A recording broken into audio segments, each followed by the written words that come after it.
Okay.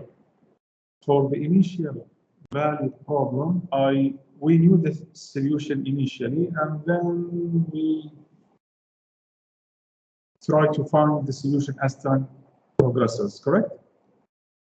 That is T, this is Y. For the boundary value problem, we know the solution on the boundaries. Let's say this is a rho, T equal to 35 degrees C. On the other side, it is T2 equal to 80 degrees C. So what I'm trying to do from x equal to 0 to x equal to L, I am trying to find the solution in the other parts of the domain. That is 35 degrees C, that is 80 degrees C.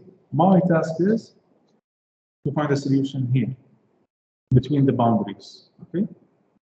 So in comparison to the initial value problem, the solution was known initially over there, or let's say at the initial point here, the solution is known only on the boundaries. Okay. And our task is to find the solution inside the domain. All right. So I want just to make sure that you can distinguish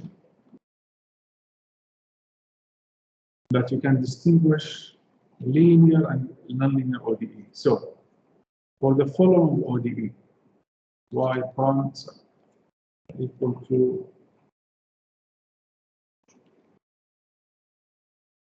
it is an ODE, correct? This ordinary differential equation, is it linear or nonlinear?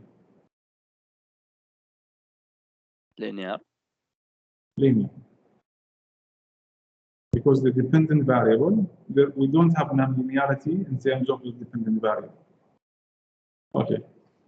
So for the following ODE, y prime equal to y squared plus 2x squared plus cosine x times y.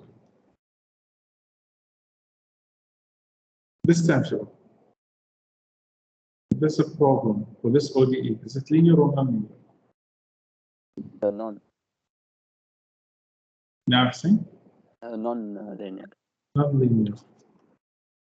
Okay, why is it non-linear? الدكتور اللي هو التربيع اللي صاير.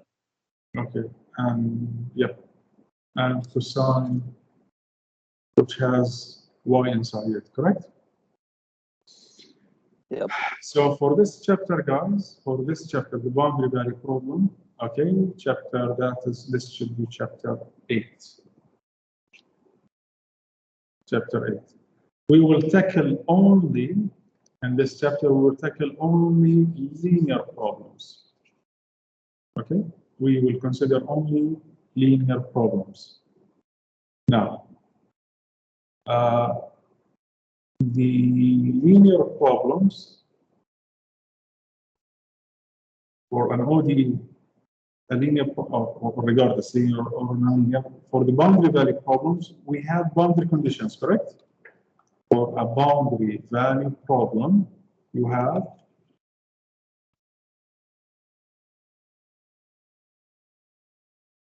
boundary conditions.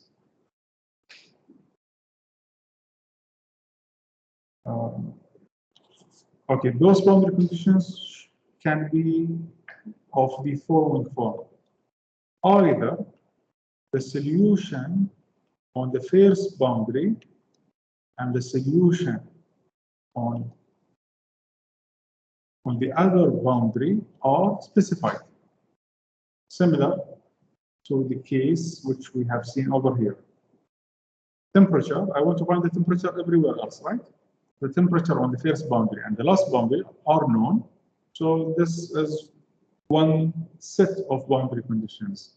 Or the slope of the solution at x equal to 0 is known, and the slope of the solution at the other boundary is known. Okay? So this is another class of boundary conditions. Or we can mix them. So for example, on the first boundary at x equal to 0, I know the solution. And at the other boundary, x equal to L, I know the slope of the solution. And the fourth case may be just swap them. At the first boundary, at x equal to 0, I know the slope, and the x equal to L, I know the solution itself. Okay? So how can we just tie these kind of boundary conditions to the physical quantities? For example, for the first case number 1 is knowing the temperature T equal to T1 and knowing T2, for example. That is, this corresponds to the first case. For case number 2, that is 1. For case number 2, you don't know this, you don't know the temperature, but you know the slope. And when you go to heat transfer, you will see that the slope of the temperature is proportional to the heat flux. Okay, basically the heat flux equal to minus K, which is the conductivity, dt dx.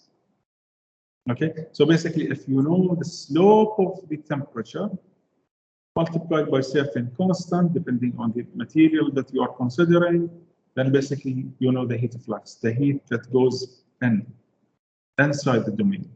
All right, so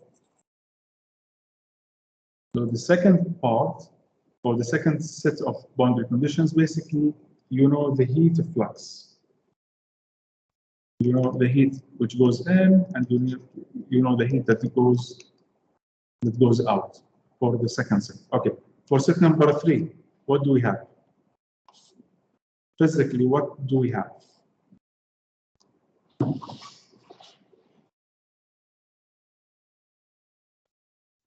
عندنا T1 We have والجهة الثانية okay, الفلكس.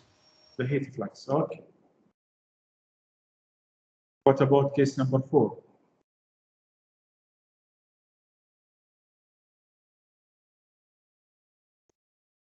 We have the heat flux, and we know the temperature on the other boundary. Okay, is that clear? So guys, now what do we need in order to solve a boundary value problem? We need to do the following steps. Okay, I will just state the steps, and we will continue next time.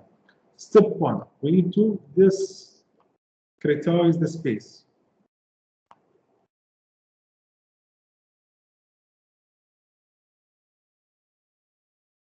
Then proceed the domain. What do I mean by that? So this is a continuous domain, right? The road is continuous domain, which means the temperature at that point, and a neighboring point, and a neighboring point, and a neighboring point, the number of points that we have over there are infinity, correct? But it doesn't make sense to know that solution for we don't have memory for infinite amount of locations. So what do we do? Rather than saying that we have infinite amount of points, we will say, you know what? In this domain, for this domain, I'm just only interested at those few locations. I know the solution initially at this boundary and at that boundary, right? I want to find the solution only on those locations. So this is what do I mean by discretizing the space.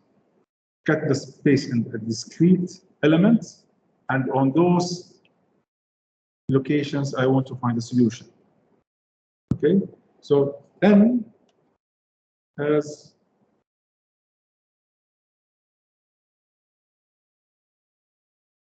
the total number of nodes. What do I mean by that?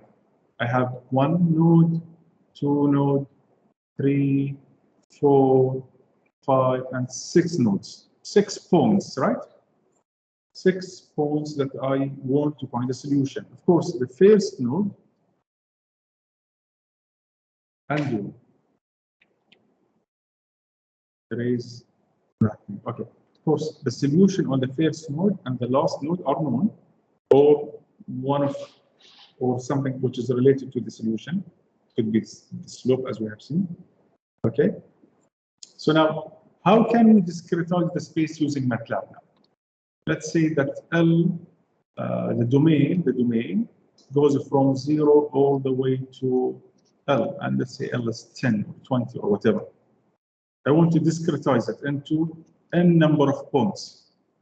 So how can we do that in MATLAB? Simply, we'll say that x equals line space. It's a function in MATLAB from 0 all the way to L with n number of points. So what does that mean? It means create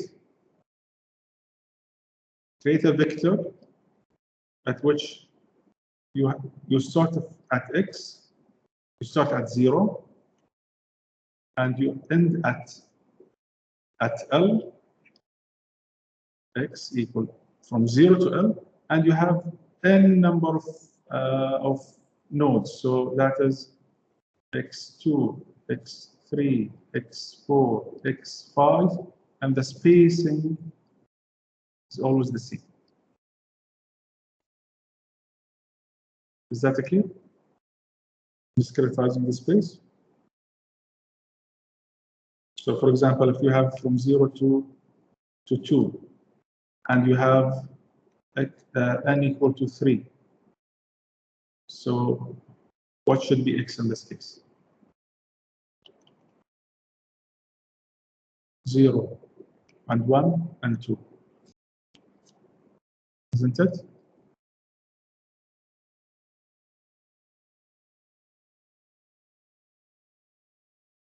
Right? Has 3 elements, right?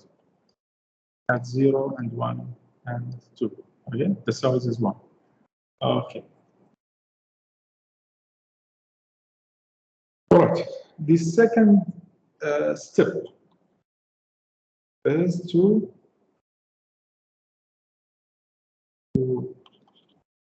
discretize the differential operator.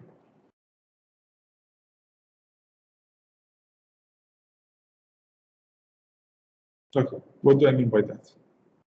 So, for example, if you have x double prime, sorry, y double prime of y double prime, this is the second derivative of y. You remember chapter 5? The numerical differentiation. How did we approximate the y double prime? What did we do over there in order to find the derivative numerically using finite difference? What did we do? Do you remember we said using a second order scheme, x plus h minus 2yx plus yx minus h divided by h squared. We said, you know what? That is, sorry, this is x, that is x plus h, this is x minus h, and over here, I will take the information from yx, yx plus h, and yx minus h, right? I will take the information from these neighboring points. Yeah? يعني دكتور عقب الخطوة الثانية إن احنا نطلع المعادلة من الجداول. Exactly. Whatever differential equation that you have, we will go and find its corresponding differentiation scheme from finite difference. Okay? دكتور كلها second order accurate. We will use, yes, we will use higher order schemes in order to find the the solution as accurate as possible. Okay. Right, I will stop over here. Or stop over here and we'll continue. I think 2 more lectures and we are fine to finish this course. By the way, I said Thursday, inshallah, يوم الخميس from stop the recording right now. يوم الخميس from 10 to 12. Can you come to collect your papers? ايه دكتور تمام. خلاص, okay. You can come and see the paper and see your mistakes.